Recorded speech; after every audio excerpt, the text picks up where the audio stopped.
নমস্কার, শিলিগুড়ি এক্সপ্রেসে আপনাদের সকলকে স্বাগত। আমি ঋতু। এই মুহূর্তে আমাদের টিম আজ উপস্থিত হয়েছে 51 পীঠ তিস্রোতা মাতা ভ্রামরী দেবী মন্দিরে। হ্যাঁ, আজ আমরা ভ্রামরী দেবী মন্দির থেকে এখানকার সমস্ত দৃশ্য তুলে ধরব। তার পাশাপাশি আমরা কথা বলে নেব যে এই যে মন্দির রয়েছে, প্রতিনিয়ত এখানে প্রচুর সংখ্যক ভক্ত সমাগম হয়। তারা এখানে ভক্তি সহকারে আসেন, বিভিন্ন জায়গা থেকে এসে পুজো করেন। এমনকি অনেকে এখানে তাদের নতুন জীবনের সবচেয়ে বড় যে পদক্ষেপ অর্থাৎ বৈবাহিক জীবনযাপন শুরু করার জন্য এই মন্দিরে কিন্তু তারা আসেন এবং পুজো করে যান। চলুন তাহলে আর কথা না বাড়িয়ে আমরা ভেতরে প্রবেশ করি, এখানকার সমস্ত দৃশ্য আপনাদের সামনে তুলে ধরি। তার পাশাপাশি এখানকার কিছু অলৌকিক ঘটনা সম্পর্কে আপনাদের জানাবো। হ্যাঁ, ঠিকই শুনছেন, অলৌকিক ঘটনা। আমরা অবশ্যই পুরোটা জানাবো, আসুন আমাদের সঙ্গে। রাজগঞ্জ ব্লকের বুকে লুকিয়ে আছে এক নীরব রহস্য, ভ্রামরী দেবীর মন্দির।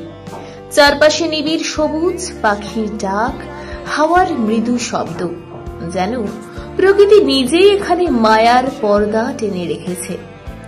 দুই যুগল বটগাছ হাত ধরাধরি করে দাঁড়িয়ে আছে শতাব্দীর পর শতাব্দী। কেমন যেন মনে হয় ওরা শুধু গাছ নয়, ওরা প্রেম, বিশ্বাস আর নির্ভরতার প্রতীক। এই মন্দিরের চাতালে দাঁড়ালে মন এক অদ্ভুত শান্তিতে ভরে যায়। ভক্তদের চোখে চোখে দেখা যায় আশার দীপ্তি। কেউ নিজের সন্তানের সুস্থতার জন্য, কেউ জীবনের কষ্ট লাঘবের জন্য নিঃশব্দে মায়ের চরণে মনের কথাগুলো বলে যায়। কেউ বলেন এই মন্দির বড় জাগ্রত, কারো চোখের জল নাকি এখানে বৃথা যায় না।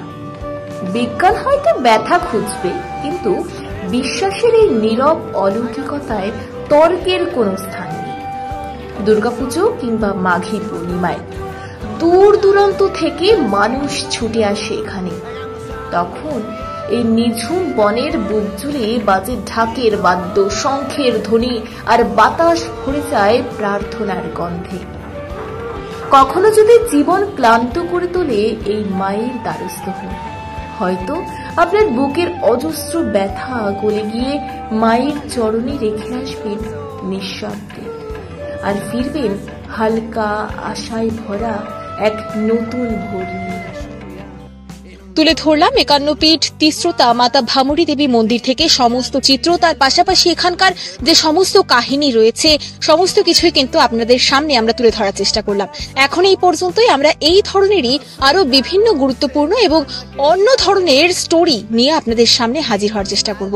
আর আপনাদেরও এই ধরনের স্টোরি কেমন লাগে অবশ্যই আমাদের কমেন্টে জানাতে পারেন। এখন এই পর্যন্তই, ধন্যবাদ।